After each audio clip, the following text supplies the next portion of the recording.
Bezawada bench సర్కిల్లో పెరిగిన నవదీప్ అనే నేను రంభావరసి మేనక సినిమా థియేటర్లో సినిమా చూసి నలంద ఐఐటి మొగల్రాజ్పురం క్యాంపస్ హాస్టల్కి వెనక్కి వెళ్తుండగా ఒక రిక్షాలో వెళ్తుండగా ఆ రిక్షా అతను నన్ను వెనక్కి తిరిగి చూసి తస్సా చక టూ మచ్ ఉన్నారు బాబు, సినిమా హీరోలాగా సినిమా హీరో అవ్వచ్చు కదా అంటే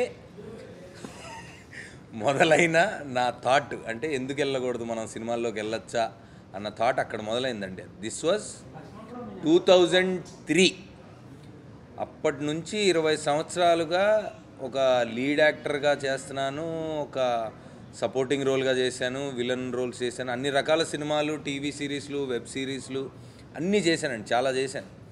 కానీ ఈ 20 సంవత్సరాలుగా కొన్ని నాట్ సో గ్రేట్ ఫిల్మ్స్ కూడా చేశాను. అవన్నీ అయిపోగా లేదే కొంచెం గ్యాప్ వచ్చింది, గ్యాప్ ఇచ్చాను, వచ్చింది, అండ్ కొంచెం మీనింగ్ఫుల్ సినిమా చేద్దాం, ఒక మీనింగ్ఫుల్ సినిమా చేద్దాం, చాలా రోజులైందన్న తాపత్రయంలో నేను ఉండగా 2020లో ఈ కథ విన్నానండి. లవ్ మౌళి అనే సినిమా కథ విని అబ్బా ఇలాంటి సినిమా కోసం వెయిట్ చేస్తున్నానని నాకు అప్పటిదాకా తెలియదు. కథ విన్నాక నేను రియలైజ్ అయ్యి ఫీల్ అయ్యా, ఇదేనేమో నా రెండోసారి, మన సినిమా కెరీర్లో అంటారు కదా సెకండ్ ఇన్నింగ్స్ అని. సో ఆ కథ విన్నప్పుడు అనిపించింది. అప్పటి నుంచి 2-3 ఇయర్స్, అంటే ఒక 1.5-2 ఇయర్స్ సినిమా స్టార్ట్ అవ్వలేదు. అవుతుంది అనుకున్నాం, అవ్వలేదు. సరే నా పని నేను చేసుకుంటా ఉన్నాను. ఈ సినిమా గురించి జుట్టు గడ్డం పెంచుతూ, బాడీ పెంచుతూ ఆల్మోస్ట్ 2.5 ఇయర్స్ వెయిటింగ్లోనే ఉన్నాను. తర్వాత ఫైనల్గా నా బాధ చూసి నా కొంతమంది ఫ్రెండ్స్ ముందుకు వచ్చి, అరే ఏం కావాలి నీకు, ఎందుకు ఇంత కష్టపడుతున్నావు అంటే, ఈ సినిమా కథ మీద నాకు అంత నమ్మకం ఉంది. ఆ సినిమా కథ విన్నప్పుడు, ఆ మనిషి మా డైరెక్టర్ దగ్గర నుంచి విన్నప్పుడు నేను కొంత ఫీల్ అయ్యాను. అంటే మనుషుల మధ్యలో రిలేషన్స్కి ఎందుకు గొడవలు వస్తుంటాయి, ప్రేమిస్తాం మనుషుల్ని, కానీ ఎక్కడో ఆ ప్రేమ ఎందుకు తగ్గినట్టు ఉంటుంది, లేదంటే ఎందుకు ఇద్దరు మనుషులు దూరం అసలు ఎందుకు అవుతారు ఇంత ప్రేమలో ఉన్న మనుషులని నేను పర్సనల్గా నా లైఫ్లో ఫీల్ అయినవి, వాటికి ఆన్సర్ దొరికినట్టు అనిపించిందండి. సో ఆ సినిమా కథ ఫైనల్గా మేము మా ఫ్రెండ్స్ అందరూ చేరి ఒక ప్రొడక్షన్ చేసి, ఎప్పుడు అంటే మన ఇండియన్ ఫిల్మ్ హిస్టరీలో ఎప్పుడు జరగనట్టుగా మేఘాలయలో ఎవరు షూట్ చేయలేదండి. చాలా టఫ్ వెదర్ అది. సో అన్ని సినిమాలకు అందరూ కష్టపడతారు, ఇవన్నీ మనం వింటూ ఉంటాం, కానీ నేనే చాలా కష్టపడి చేసిన సినిమా ఇది. ఈ కథ విన్నప్పుడు అంటే నా లైఫ్లో హ్యూమన్ రిలేషన్స్ ఎలా అయితే మారినాయి, ఓహో దీనివల్ల గొడవలు పడతామా, అంటే ఈ కథలో మేము చెప్పిన పాయింట్ ప్రకారం ఆలోచిస్తే ప్రేమలో ఎటువంటి గొడవలు రామేమో, ప్రేమలో మనుషులు విడిపోరేమో అని నేను ఫీల్ అయిన ఫీలింగు ఆడియన్స్కి అందజేయాలని. అంటే మేము సినిమా చేసాము, ఆబ్వియస్లీ కమర్షియల్గా సక్సెస్ అవ్వాలి, ప్రొడ్యూసర్కి డబ్బులు రావాలి, ఇవన్నీ పక్కన పెడితే నేను ఫీల్ అయింది ప్రేమ కథల గురించి, నా జీవితంలో ప్రేమ గురించి. ప్రేక్షకులు, ఆడియన్స్ ఈ సినిమా చూసినప్పుడు ఫీల్ అవుతారనే నమ్మకం, ఫీల్ అవుతారనే ఆశ. ఎందుకంటే చాలా సినిమాలు చూస్తారండి, అందరూ సినిమా మీద ప్రేమతో సినిమా చూస్తాం. మనం చెప్తూ ఉంటారు, రాజు యువరాజులో వచ్చిన టాకే ఎనీ ఫిలిం తెలుగు సినిమా ఫైనల్ టాక్ అని కూడా చెప్తూ ఉంటారు. సో సినిమా ఎంత నచ్చింది, సినిమా కమర్షియల్స్ ఏంటి అని పక్కన పెడితే, నేను నా జీవితంలో వచ్చిన మార్పులు, నేను ఇంకా సినిమా రిలీజ్ ముందు చెప్తున్నానండి. సో ఈ కథ అటువంటిది, ఈ ప్రేమ కథ అటువంటిది. సో ప్రేక్షకుల్లో నేను ఫీల్ అయిన వాటిల్లో అట్లీస్ట్ ఒక 30-40% ఫీల్ అయినా వీఆర్ సక్సెస్ఫుల్ అని నేను ఫీల్ అవుతానండి ఈ సినిమా గురించి. సో పాయింట్ కథ అంత గ్రేట్ కథ అని మేము ఫీల్ అవుతున్నాం. చాలా బాగా వచ్చింది, చాలా బాగా తీసాం. సో మ్యూజిక్ కూడా చాలా బాగుంది. అయితే ఈ కథ మామూలుగా సినిమా రిలీజ్ అయిపోయిన తర్వాత టూర్లకు వెళ్తూ ఉంటానండి. బట్ ఫస్ట్ టైం నేను థియేటర్స్కి ట్రైలర్ పట్టుకొని వెళ్తున్నాను. అండ్ నిన్నటి నుంచి మొన్న రిలీజ్ చేసాము హైదరాబాద్లో, దాని తర్వాత వైజాగ్, ఏలూరు, కాకినాడ, రాజమండ్రి అన్నీ తిరిగాను. ఇప్పుడు Vijayawada is the last stop. So ధైర్యంగా, గర్వంగా చెప్పగలుగుతాను ఒక మంచి సినిమా చేశానని. నేను ఫీల్ అయింది మీరు అందరూ కూడా ఫీల్ అవుతారనే ఆశతో బెజవాడలో ఈ టూర్, అంటే ఫస్ట్ టూర్ లాస్ట్ స్టాప్ ఇది. ఈరోజు లేట్ అయినా సరే ఎట్టి పరిస్థితుల్లో బెజవాడ రావాల్సిందే, ఇక్కడ మిమ్మల్ని అందరినీ కలవాల్సిందే అని డిసైడ్ అయ్యాం. సో చాలా హోప్స్ మీద ఉన్నాం ఈ సినిమాతో, తప్పకుండా ఆదరిస్తారని కోరుకుంటున్నాను. Thank you so much. Love Mouli, love Vijayawada.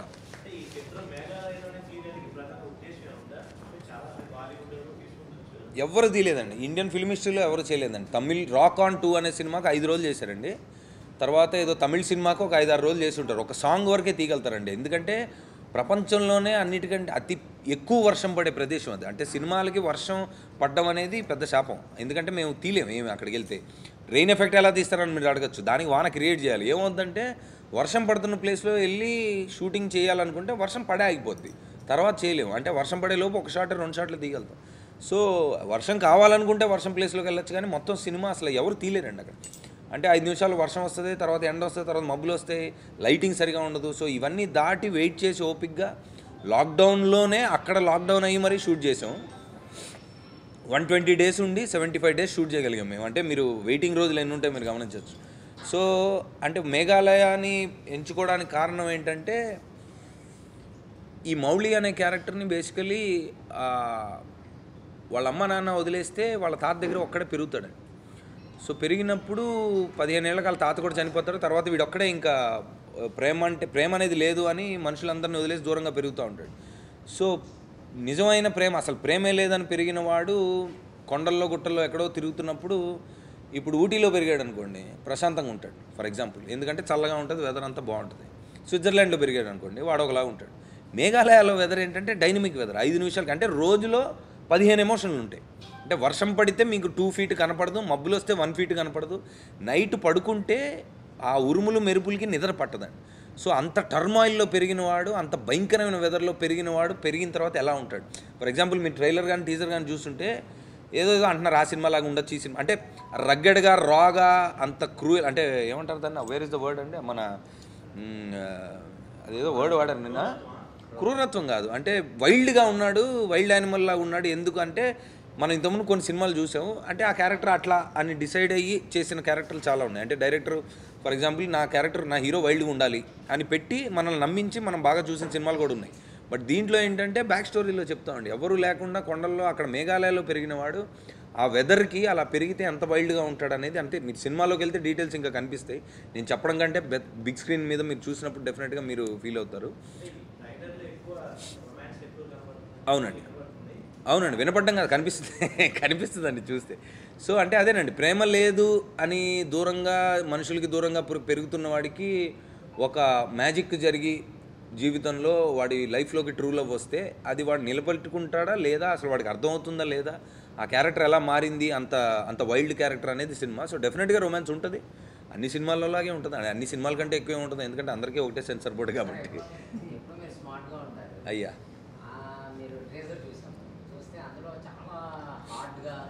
అదే వైల్డ్గా, కరెక్ట్.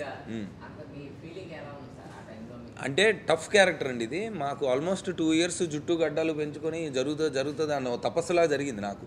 చాలా సినిమాలు వేరే కూడా ఈ టైంలో వదిలే, దీని తర్వాతే మా హీరోలకి అంటే యాక్టర్లకి సినిమా వాళ్ళకి అది పిచ్చి ఉంటుందండి. ఒక కథ పట్టుకుంటే ఆ కథ అంత చూసేదాకా మాకు నిద్ర పట్టదు. అంటే ప్లస్ నా సిచ్యువేషన్లో ఉన్నవాడికి, అంటే చాలా రోజుల నుంచి సోలో సినిమాలు చేయలేదు, ప్లస్ ఓకే అందరూ బయటికి వెళ్ళినప్పుడు కానీ ప్రేక్షకులు కానీ మీడియా నుంచి కానీ ఎప్పుడు నీకు టాలెంట్ ఉంది, ఓకే పర్లేదు, నువ్వు పనికొస్తావు సినిమాలకు, కానీ సరైన సినిమా పడలేదు అనేది నాకు కూడా వినిపిస్తూ ఉంటుంది. అది విని నాకే ఏంటి పరిస్థితి అని ఉన్న టైంలో నాకు ఇలాంటి కథ రావడం, నేను ఎక్కువ ఫీల్ అవడం, దాని మీద ఆల్మోస్ట్ 3 years దాటి వర్క్ చేశాను. So it's definitely wild character. నేను చూసినప్పుడు, నేను చేసినప్పుడు నేను అంత ఫీల్ అయి చేశాను. అది అంటే చిన్న టీజర్ ట్రైలర్ బయటికి వెళ్ళినప్పుడు కూడా ప్రేక్షకులు కూడా అది అనిపిస్తుందని నేను అనుకుంటున్నాను.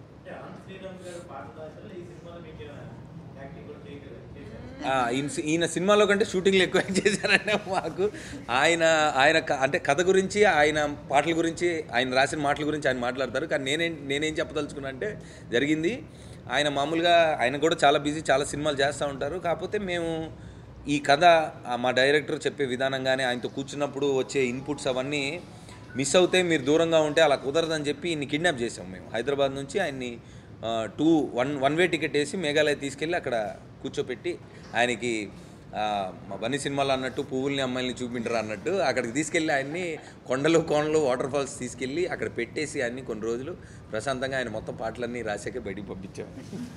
థ్యాంక్ యూ అండి once again for all your support. మరి ఆయనంత విజయవాడతో ఆయనంత పరిచయం లేకపోయినా ఒక 2 సంవత్సరాలు నేను చదివాను ఇక్కడ విజయవాడ గీతాంజలి రెసిడెన్షియల్ కాలేజ్లో ఇంటర్మీడియట్ చదివాను. సినిమాల కోసం గోడలు దూకడం,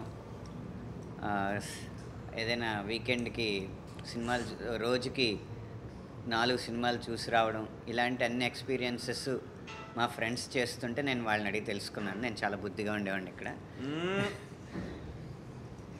ఏదైనా ఎన్నికలకు ముందు కనకదుర్గమ్మను చూసి ఎన్నికల్లోకి వెళ్ళడం మన రాష్ట్రంలో రాజకీయ నాయకులకి పరిపాటి. ఆ సంప్రదాయాన్ని మేము సినిమాలో కొనసాగిద్దామని చెప్పి కనకదుర్గమ్మ సమక్షంలో ఈ బెజవాడ వాసులకి మా ట్రైలర్ చూపించి తర్వాత సినిమా విడుదల చేద్దామని అనుకుంటున్నాం. అలా ఆ రాజకీయ నాయకులకి అధికారం దక్కినట్టు మాకు కూడా విజయం దక్కుతుందని మేము ఆశిస్తున్నాం. ఈ లవ్ మౌళి సినిమా నా వరకు చాలా ప్రత్యేకమైన సినిమా. అన్ని సినిమాల్లోనూ పెన్లో ఇంకొచ్చి నా పేపర్ మీద పడిందేమో నాకు తెలియదు, కానీ ఈ సినిమాలో మాత్రం అమృతం పడిందేమో అనిపించింది నాకు. అంత మంచి కథ. ప్రేమని వర్ణించడం కాదు, ప్రేమని దర్శించడం జరిగింది ఈ సినిమాలో. అంటే ప్రేమ తాలూకు అనుభూతులు, భావోద్వేగాలు, ఒక్కొక్క భావం ఒక్కొక్క రంగై ఈ నా పెన్నే ఒక కుంచి అయితే ఆ చిత్రపటం ఎంత వర్ణమయం అవుతుందో నా పాటలు కూడా అంత అందంగా అంత వైవిధ్యంగా ఈ సినిమాలో ఉండబోతున్నాయి. అయితే ఇప్పటి మిలియన్స్ లెక్కలకి ఇప్పటి డిజిటల్ లెక్కలకి అందే అనుభూతి కాదు ఇది. సినిమాతో పాటు ప్రయాణించినప్పుడు, కథతో మమేకమైనప్పుడు, సన్నివేశాల్లో లీనమైనప్పుడు ఈ పాటల యొక్క బరువు మరింత తెలుస్తుంది. ఈ సినిమాలో సాహిత్యం యొక్క ఔన్నత్యాన్ని ముందే గుర్తించిన మన డైరెక్టర్ అవనీంద్ర గారు ప్రతి పాట ఎక్కడ తీయబోతున్నాను అని చెప్పి ఆయన వెహికల్ మీద నన్ను తిప్పుకుంటా మేఘాలయాలో ఈ పాట ఈ లొకేషన్లో తీయబోతున్నాను అని చెప్పి ఆ లొకేషన్స్ కళ్ళకు కట్టినట్టు చూపించి, చెప్పడం కాదు కళ్ళకు కట్టినట్టు ఆ లొకేషన్స్ చూపించారు. ఆ లొకేషన్స్ దగ్గరికి తీసుకెళ్ళారు. మీకు ట్రైలర్లో చూస్తే ఒక గుహ ఉంటుంది, ఆ గుహలో కూడా ఆయన తీసుకెళ్ళారు నన్ను. అలాగే చాలా దూరం నడిచి జలపాతాల్లోకి వెళ్ళాం, జలపాతాల్లో డైవులు చేసాం, చాలా చేసాం. అవన్నీ మరి నవదీప్ గారు నన్ను బ్లాక్మెయిల్ చేయాలనుకుంటే చూపెట్టచ్చు. ఆయన దగ్గర వీడియోస్ ఉన్నాయి. మీరు మీడియా కాబట్టి ఆయన అడిగి నన్ను బ్లాక్మెయిల్ చేయొచ్చు. అంటే ఏం చేస్తామండి, చుట్టూ ఉన్న వాళ్ళు బట్టలు అయ్యేసుకుంటే మేమేం చేస్తాం, మేము బాగానే వేసుకున్నాం బట్టలు. సో అలా మొత్తం అన్ని అందమైన ప్రదేశాలన్నిటికీ తీసుకెళ్ళి పాటలు నా చేత రాయించారు.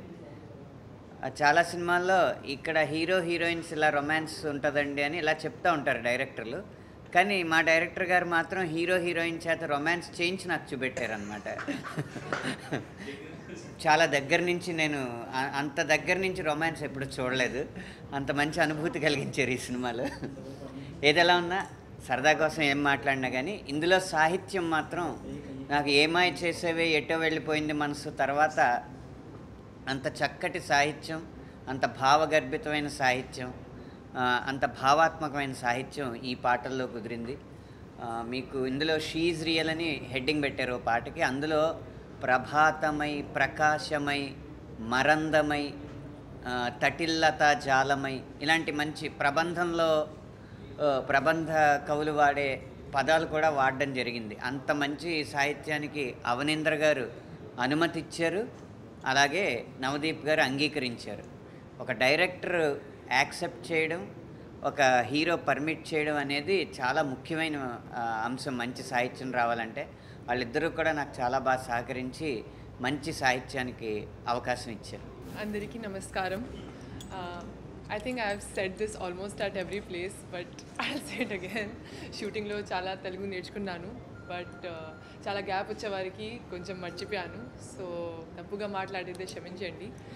But like I feel this 18-year-old who won Miss India in 2016 wouldn't have thought that I'll be doing this amazing film and I'll be part of this beautiful love story. And when I was told how the story is going to be, what my role is going to be, and so many personalities I'll have to play, I was thinking, will I be able to do it? But I think the entire team supported me so much.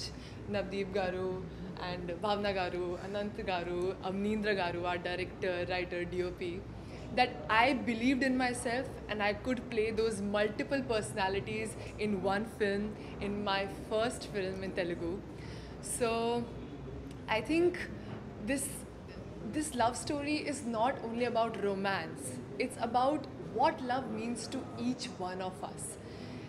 हर एक person love के बारे में क्या सोचता है, क्या समझता है, it's all up to you, how you perceive the film. It's so open to perception. So yes, we worked really hard. There are beautiful sceneries, amazing cinematography, really beautiful songs, and like this cinema tappakunda chudandi, you won't be disappointed. And I would say నిజమైన love అంటే ఎంతో తెలియాలంటే మౌలి చూడండి. And even if you know real love, you should still go and watch it, because connect అవుతారు, మొత్తం connect అవుతారు. Thank you so much. I'm very grateful to be here. Thank you for all the love and warm wishes. Thank you. Hello అండి. ఇంతవరకు భావనల గురించి మాట్లాడుకున్నారు కదా, ఆ భావన నేను.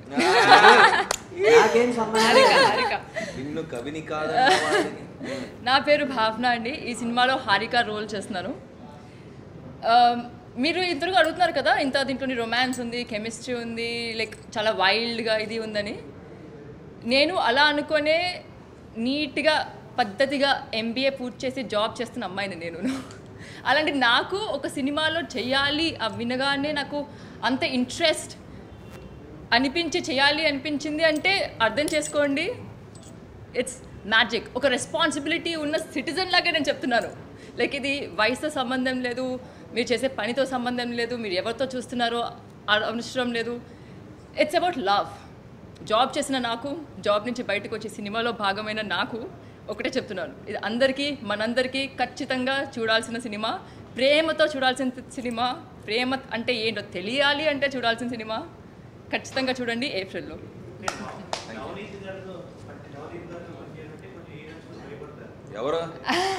ఎవరన్నా మీకు ఫోన్ చేసి చెప్పారా?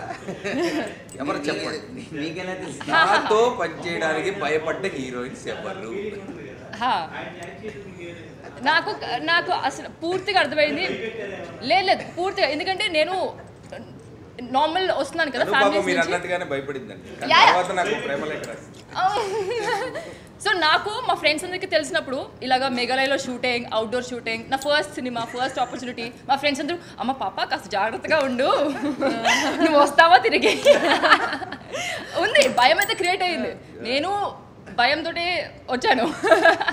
కానీ ఎవరండి చెప్పింది అసలు? ఎవరు? అంతా మీడియా అంతా కుట్టగట్టి పాప ఒక మంచి మనిషిని అలాగ ఎలా అసలు ఎంత రెస్పాన్సిబిలిటీ. ఇప్పుడు ఇంకా పాపం ఒక బయట ఒక ఇమేజ్ ఉంది, లోపలేమో ఎంత మంచి ఎంత కైండ్నెస్, ఎంత ప్యూర్ హార్ట్, అసలైన ప్రేమ. మీకు ఇలాంటి మనిషిలో దొరుకుతుందంటే మీరు నమ్ముతారా? త్వరలో లవ్ మౌలి నుంచి అయిపోయిందండి సినిమా, రెడీ ఫర్ రిలీజ్. సెన్సార్ కోసం వెయిటింగ్ అండి. 19th అని డేట్ అనుకున్నాం, బట్ సెన్సార్ కొంచెం టైము ఎందుకు అవ్వదు సార్?